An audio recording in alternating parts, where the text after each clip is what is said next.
everybody. Dr. Daniel. And today I'll be talking about, to me, an interesting but kind of unusual, rare situation. What is the treatment of the aura part of migraine with aura? There are a number of acute and chronic preventive migraine drugs for the headache part of migraine with and without aura. But there's not much written about the treatment of just the aura part of migraine, because the headache part of the syndrome is, as you know, usually the worst part of the headache. And the headache is usually treated at the onset with a triptan, and those work most of the time. The aura relates to cortical spreading depression, CSD, of electrical energy over the occipital portion of the brain. To the patient with migraine with aura, the experience is usually one of seeing zigzag lines, flashing lights, blind spots in the center of vision, or even seeing half of things. About 25 to 30% of patients with migraine have aura symptoms, which for most is a visual type aura lasting 20 to 30 minutes. Sometimes the aura lasts as long as 60 minutes. Research using functional MRI scans for persons with migraine and aura has shown cortical spreading depression events in the occipital cortex. Transient spreading excitation or depolarization followed by cortical depression are thought to be the physiological representation of migraine with aura. Also, some patients do not have the headache part with their visual migraine experience, and this is called migraine aura without headache, or in Latin it's called migraine sine hemicrania. Many persons have this type of migraine aura experience, and there's a great need for medical intervention and treatment of this type of migraine symptom. Migraine patients will ask me about this. So, what is the treatment of the aura part of migraine with aura? The migraine aura may be treated acutely with inhaled isoproterenol. Triptans may be given for acute therapy of the headache, and prevention of migraine. The usual drugs for general migraine prevention may be used long-term. Acute therapy for the migraine aura. Isoprel, or the generic isoproterenol, is inhaled once at onset of the aura symptoms. Isoproterenol causes and comes in an inhaler, which is usually used for treating asthma. Nitroglycerin and NSAIDs have been suggested for treating the migraine aura, but have little documentation of efficacy. And triptans do not work for the aura part of the syndrome. Preventive theory for the migraine aura, though, is the use of typical drugs that doctors use for migraine prevention. The American Academy of Neurology and the American Headache Society recommendations for preventive drugs are level A. Those drugs which have been established as effective are divalproex, sodium valproate for non-fertile women only, Topamax, which is topiramate, a short-acting, or Trokendi XR, or Qdexia XR, long-acting.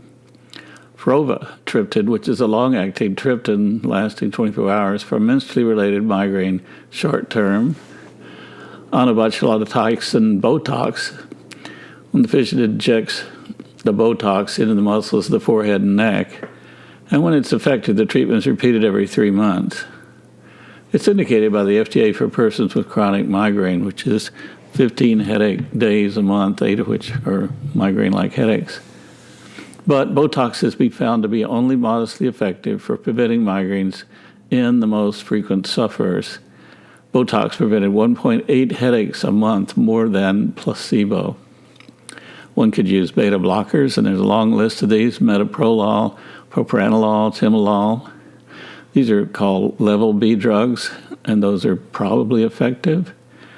Then there are amitriptyline, nortriptyline, venlafaxine can be used.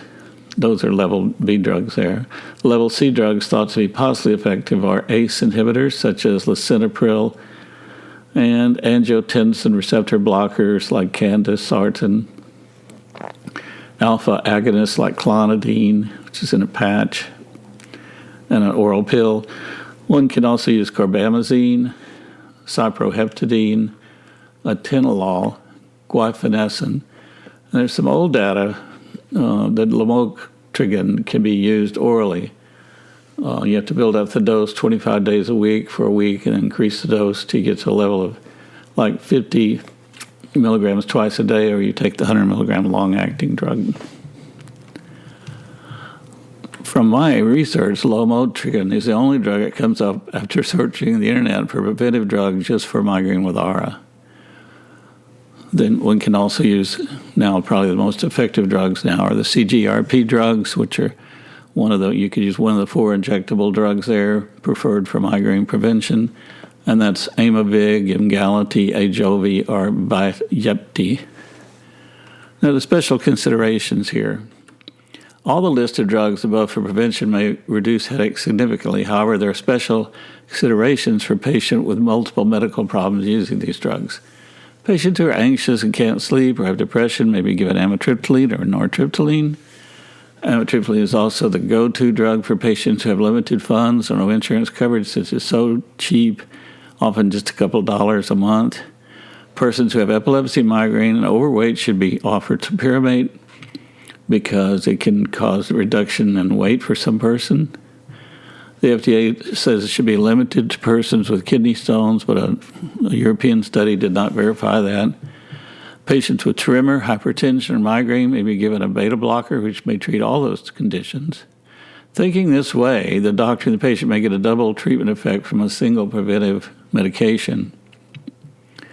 Also, right now, there's no endorsement of the American Academy of Neurology or the American Headache Society on the new CGRP drugs for migraine prevention, but it's pretty well known clinically. These new drugs work better than the old-time preventive drugs listed above and have fewer side effects. So stay tuned for new data on these CGRPs drugs for preventing migraine. What's the literature supporting the use of isoproterenol to treat migraine? Well, there's an article by Kupper-Smith et al. Writing in Stroke in 1979 on isoproterenol treatment of visual symptoms in migraine in the journal Stroke. 6 patients with transient or permanent visual loss associated with migraine were presented, and 3 patients with monocular and 1 patient with binocular episodes of transient visual loss. Subsequent visual episodes were relieved by prompt inhalation of isoproterenol. The authors review the possible mechanism of action, and they present evidence to support the prophylactic use of isoproterenol to prevent transient and possible persistent visual loss in migraine. What's the literature supporting use of triptans to treat the migraine aura part? Well, there's an article by Bates et al. Writing in the journal Neurology in 1994 on the subject of subcutaneous sumatriptan during the migraine aura. This was a double-blind, placebo-controlled, multi-center parallel group study assessed whether subcutaneous sumatriptan administered during the migraine aura would prolong or modify the aura and prevent or delay the development of headache. They had 171 patients, and the answers was sumatriptan given during the aura did not prolong or alter the nature of the migraine aura. It did not prevent or significantly delay headache development. So, as an author, I've added to that drug the statement that triptans don't work for the migraine aura part. They work for the headache. What's the literature supporting the use of lamotrigine? Well, that was an older article in 2019. Bush et al. Report on that in the journal Headache. The title is Lamotrigine, the Prevention of Migraine with Aura, Narrative Review. And they said that lamotrigine is not recommended in general for prevention of migraine, but some reports suggest it might be effective for treating specifically migraine with aura.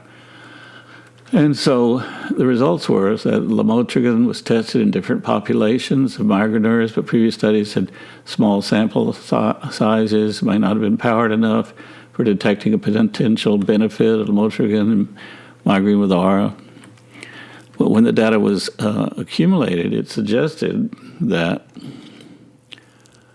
the drug can both reduce the frequency and severity of aura symptoms in multiple conditions and is well tolerated. The conclusion was that lamotrigine appears promising for treating attacks of migraine aura and related clinical manifestations because of its high potential for efficacy and low risk profile and cost because it's generic. The author stated that additional studies were needed for testing lamotrigine in patients with migraine with aura. So, the bottom line here is use isoproterenol inhalation acutely for the migraine aura and typical migraine preventive drugs or lamotrigine daily long-term to reduce the number of migraine with aura attacks. So that's the end of my discussion on this. I hope it helps all you folks. Thanks for listening. Please check with me on podcasts for other talks I have on migraine. Please click on subscribe and like down there, and I will see you on the next talk.